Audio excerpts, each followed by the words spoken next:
कधी तुम्ही कल्पना केली आहे का की एक मुलगा जो स्वतःच्या भावना नियंत्रित करू शकत नाही त्याने जगात सर्वात जास्त सुवर्णपदक जिंकले? होय, ही आहे मायकेल फेल्प्स यांची कहाणी. बालपणी फेल्प्सला ADHD नावाचा आजार होता. तो स्थिर बसू शकत नसे. शिक्षक म्हणायचे, हा मुलगा काहीच करू शकणार नाही. पण आईने त्याच्यावर विश्वास ठेवला आणि त्याला पोहायला लावले. पाण्याचाच त्याला शांतता मिळायची. पोहणे म्हणजे त्याच्यासाठी ध्यान, संघर्ष आणि स्वातंत्र्य. वयाच्या 15व्या वर्षी तो ऑलिम्पिकमध्ये सहभागी झाला, सर्वात तरुण पोहणारा म्हणून. पहिल्यांदा सुवर्णपदक मिळालं नाही, पण त्याने हार मानली नाही. तो म्हणाला, मी हरलो नाही, मी शिकलो आहे. आणि पुढे जे घडले ते इतिहास बनले. 2008 बीजिंग ऑलिम्पिकमध्ये मायकेल फेल्प्सने एकट्याने 8 सुवर्णपदक जिंकली. हे कोणीच याआधी केले नव्हते. पण त्याच्या यश एवढ्यावर थांबलं नाही.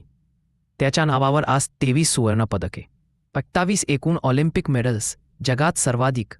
आणि जेव्हा त्याला विचारला गेला, तू इतका यशस्वी कसा झालास, तो फक्त हसून म्हणाला, दररोज मी माझ्या अपयशाशी स्पर्धा करतो. ही आहे त्या माणसाची गोष्ट ज्याने जगाला शिकवले, आपली मर्यादा फक्त आपल्या मनात असते.